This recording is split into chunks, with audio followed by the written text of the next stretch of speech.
JNU में देश विरोधी नारे लगाने का विवाद कश्मीर तक पहुंच गया है। जम्मू कश्मीर के अखबार ने जेएनयू में पढ़ने वाले कश्मीरी छात्रों के हवाले से रिपोर्ट दी है कि दिल्ली पुलिस ने विश्वविद्यालयों से कुछ कश्मीरी छात्रों से पूछताछ की इजाजत मांगी है। 9 फरवरी को कैंपस में देश विरोधी नारे लगाए गए थे। 32 दिन बीत गए, लेकिन अब तक ये पता नहीं चला है कि देश के खिलाफ नारे लगाने वाले वो चेहरे कौन हैं, कहां हैं और कब तक पकड़े जाएंगे।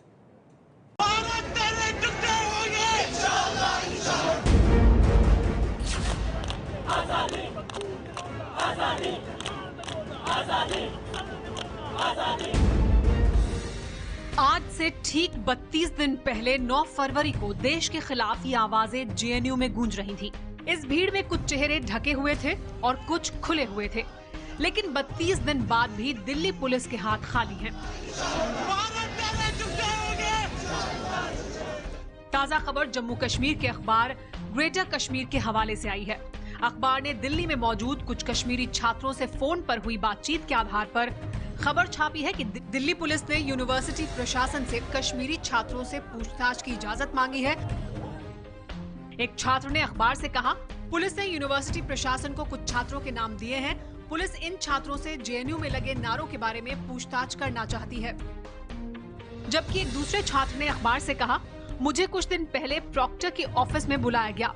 मुझसे पूछा गया, आपने जेएनयू में हुए विरोध प्रदर्शन में हिस्सा लिया था? मैंने प्रदर्शन में हिस्सा नहीं लिया, लेकिन मुझे बताया गया कि पुलिस कैंपस में आई थी और मुझे और कुछ दूसरे छात्रों को पूछताछ के लिए ढूंढ रही थी। नेशनल कॉन्फ्रेंस कश्मीरी छात्रों को निशाना बनाने का आरोप लगा रही है। होम मिनिस्टर ऑफ इंडिया को इसका नोटिस लेना चाहिए और कंसर्न एजेंसी को हिदायत देनी चाहिए कि आप जम्मू कश्मीर के जो बच्चे हैं उनको हिरास मत कीजिए, उनको टेररिज्म मत कीजिए, खौफजदा मत कीजिए उनको। इसके अच्छे परिणाम नहीं निकलेंगे मुल्क में। जबकि दूसरी तरफ जेएनयू मामले की जांच कर रही दिल्ली पुलिस की स्पेशल सेल ने इस खबर से इनकार किया है।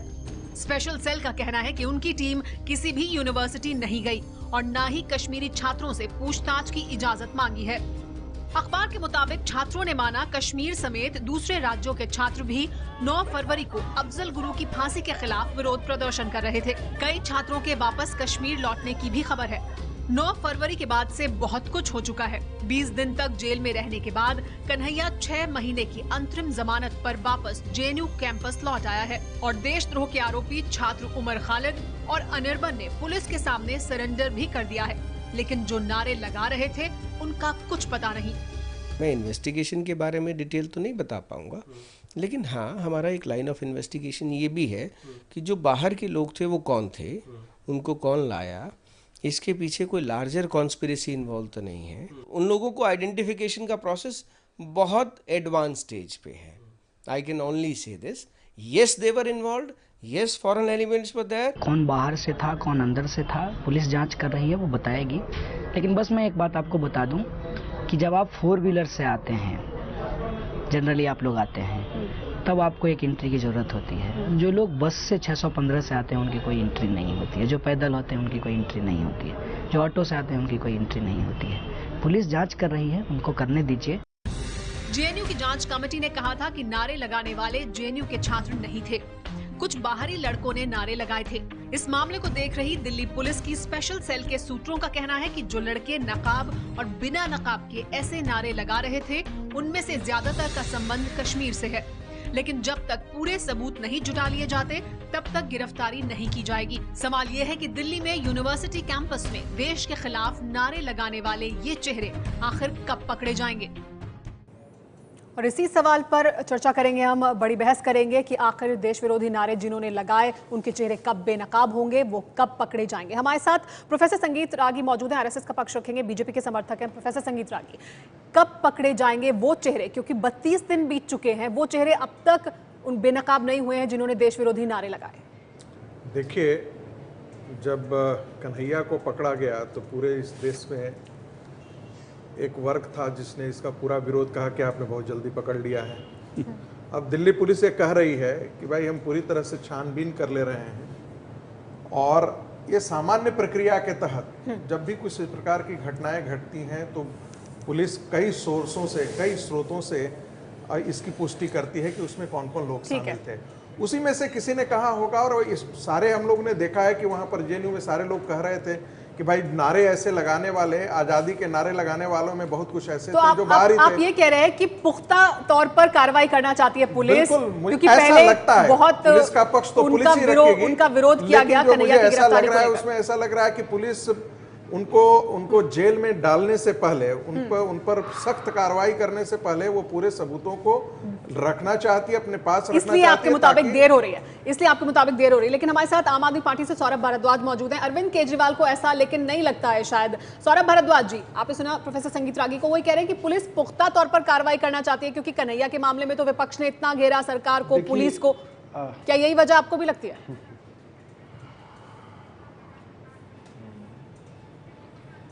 देखिए, ये जो कन्हैया का पूरा एपिसोड था, ये एक स्क्रिप्टेड एपिसोड था। इसकी पटकथा पहले से ही आरएसएस ने लिखी थी। वाह भाई। इस कारण ये नारे लगने से 1 घंटे पहले जी न्यूज़ के रिपोर्टर उस कैंपस के अंदर आ गए। एबीवीपी के छात्रों ने उनकी वहाँ पे एंट्री कराई, उन्होंने वहाँ पे वीडियो रिकॉर्डिंग करी। स्मृति ईरानी की सहयोगी ने उस वीडियो रिकॉर्डिंग को डॉक्टर करके फेसबुक पे डाला।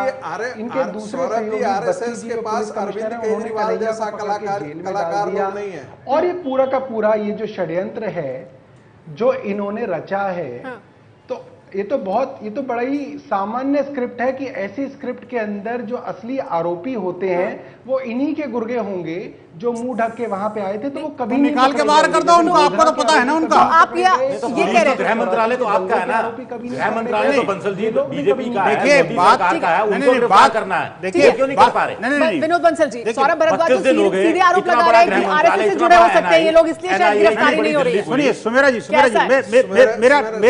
मैं एक बात ये कहना चाहता हूँ, सिर्फ देश में आज एक बड़ा वर्ग जो है ना जी, किसी भी बात को जो क्रिमिनल एक्टिविटीज है उसको किसी जाति, मत, पंथ, संप्रदाय और भाषावासी से जोड़ देता है। आप बताइए, जब आदमी पकड़ा जाता है तो कहता मैं दलित था, अब कश्मीरी कह रहे हैं कि गौरव भारद्वाज जो आरोप लगा रहे हैं, उस आरोप का जवाब दीजिए। सौरभ जी को पता है कि वहां पर कोई आरएसएस के लोग थे, इनको पता है कि कौन लोग अपने नारे लगाने वाले थे, तो क्यों नहीं पकड़ के पुलिस के हवाले कर लेते? नहीं, जब पुलिस पकड़ती है तो ऑब्जेक्शन होता है, नहीं पकड़ती तो आपको क्या लगता है?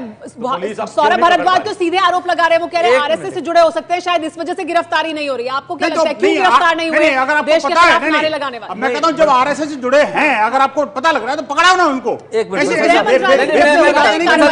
बेहुदा बातें करने से पहले बेहुदा बात कैसे है? किसी जिम्मेदार आदमी ये बहुत ज्यादा एक एमएलए हैं इस राजधानी के, इनको कम से कम ध्यान रखना चाहिए। प्लीज जितेंद्र फिलहाल जिस पर कुछ कहना क्या ये दिल्ली पुलिस की नाकामी नहीं है? क्या ये गृह मंत्रालय की नाकामी नहीं है? 25 दिन बाद जितेंद्र फिलहाल जी, क्या ये दिल्ली पुलिस और सरकार की गृह मंत्रालय की नाकामी नहीं है कि वो देश विरोधी नारे जिसको लेकर गृह मंत्री खुद बयान देते हैं, वो अब तक एक भी व्यक्ति नहीं पकड़ा गया, वो जो वीडियो में दिखाई दे रहे हैं? मैं पहले सौरभ जी का जवाब देना चाहता हूं। मैं आरएसएस से जुड़ा हुआ व्यक्ति नहीं हूं, लेकिन मैं जानता हूं कि आरएसएस कैसे, थोड़ा बहुत मैं जानता हूं। जब मुंबई की घटना हुई थी, जिसमें 10 लोग थे, उस समय भी ये दिग्विजय सिंह जी और कई लोगों ने फैलाया कि आतंकवादी, और किताब भी छपी अजीज बर्नी जी की दिग्विजय जी ने रिलीज करी कि ये तो आरएसएस के लोग हैं, कसाब पकड़ा गया और सारी कहानी आ गई। मैं सौरभ जी से कहना चाहता हूं, ये समय राजनीति करने का नहीं है। ये सब एक दूसरे के साथ मिलकर देश विरोधी जो तत्व हैं उनको फिनिश करें। ये आपने बड़ी गलत बात करी है। मैं आरएसएस से नहीं हूं। आखिर किसकी लापरवाही है, किसकी चूक है जिसकी वजह से अभी तक की गिरफ्तारी नहीं हुई है या उनके चेहरे सामने नहीं आए? हमारे साथ कांग्रेस पार्टी से प्रियंका चतुर्वेदी मौजूद हैं। प्रियंका, आपको क्या लगता है किसकी वजह से, किसकी चूक है, किसकी जिम्मेदारी है? क्यों नहीं पकड़े गए वो लोग जिन्होंने देश विरोधी नारे लगाए?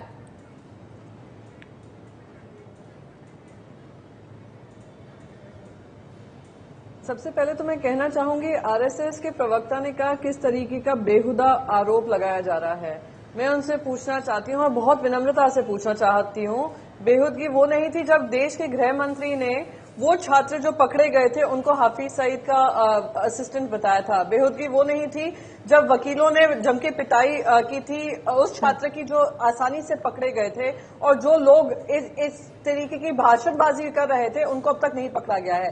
सच्चाई ये है कि अभी तक कश्मीर में पीडीपी के साथ इनका समझौता नहीं हो पाया है। पीडीपी वो पार्टी है जिसने अफजल गुरु की फांसी के लिए कहा था ट्रेविस्टी ऑफ जस्टिस, और ये जानते हैं कि अगर जो नारेबाजी कर रहे थे उनको पकड़ लेंगे तो शायद इनकी सत्ता जम्मू और कश्मीर से भी छूट जाएगी।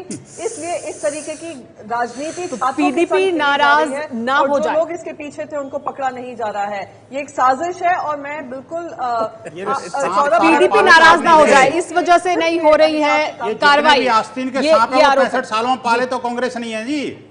और दूसरी बात, एक और बात भी बताऊं, देखिए बीजेपी बनाएगी ना उनके साथ, पीडीपी के साथ। आप किसको कह रहे हैं आस्तीन का सांप? इसलिए खराब है विनोद बंसल जी, किसे कह रहे हैं आप आस्तीन का सांप? टीचर्स का एडमिशन बंसल जी, किसे कह रहे हैं आप आस्तीन का सांप? उसकी जांच होनी चाहिए जिससे पता लगे आखिरकार जेएनयू में यही तो सवाल उठ रहा है ना कि क्यों नहीं हो रही, क्यों खड़े हुए, क्यों नहीं हो रही और जांच कौन गिरफ्तारी, उसके बारे में मैं बताता हूँ आपको। उसके कारण, उसका बहुत बड़ा कारण ये है कि जो सेकुलरवादी गैंग है, कांग्रेस, कम्युनिस्ट, केजरीवाल के लोग और बाकी जो लोग हैं जो विरोध करने की राजनीति सिर्फ करते हैं, उनको कानून व्यवस्था में कोई इंटरेस्ट नहीं है। लेकिन कानून व्यवस्था ने तो बहुत तेजी से काम किया जब कन्हैया को गिरफ्तार किया।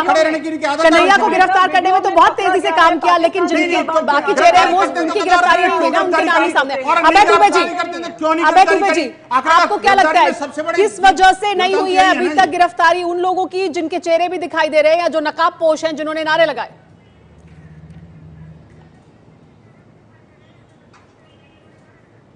देखिए, स्थिति यह है कि ये पूरा मामला दिल्ली पुलिस के हाथ में कभी नहीं था और अब तो पूरी तरीके से वो निकल चुका है। जिन 3 छात्रों ने आत्मसमर्पण करने से इनकार कर दिया है, उन 3 छात्रों की गिरफ्तारी के बारे में दिल्ली पुलिस अब कोई बात नहीं कह रही। यहां तक कि भारतीय जनता पार्टी भी उनकी गिरफ्तारी की मांग नहीं कर रही। इसका सीधा मतलब है कि बाजी पूरी तरीके से पलट गई है। दूसरी बात मैं ये कहना चाहता हूं कि हमारे पैनल पर जितने भी लोग बैठे हुए हैं उनमें से न तो कोई भाजपा का प्रतिनिधि है, न ही उनमें से कोई दिल्ली पुलिस का प्रतिनिधि है। कम से कम जिन लोगों को निर्दोष गिरफ्तार किया गया है, जिनके बारे में दिल्ली पुलिस हाईकोर्ट के सामने ये भी नहीं कह पाई कि उनके पास कोई सबूत है, उन लोगों के लिए तो एक शब्द कहिए, आंसू बहाइए। बस्ते में चला गया पूरा मामला। हमारे पास समय खत्म हो रहा है, माफ कीजिएगा इस चर्चा के लिए। आप सभी मेहमानों का बहुत बहुत शुक्रिया हमारे साथ इस चर्चा में जुड़ने के लिए। लेकिन ये सवाल, बड़ा सवाल है कि 32 दिन के बाद भी देश विरोधी नारे जिन्होंने लगाए जेएनयू में, उनकी ना तो गिरफ्तारी हुई है, ना उनके नाम सामने आए हैं जो वीडियो में दिखाई दे रहे हैं। ये सवाल बना रहेगा। इसके लिए कौन जिम्मेदार है? क्या पुलिस इसके लिए जिम्मेदार है या सरकार इसके लिए जिम्मेदार है?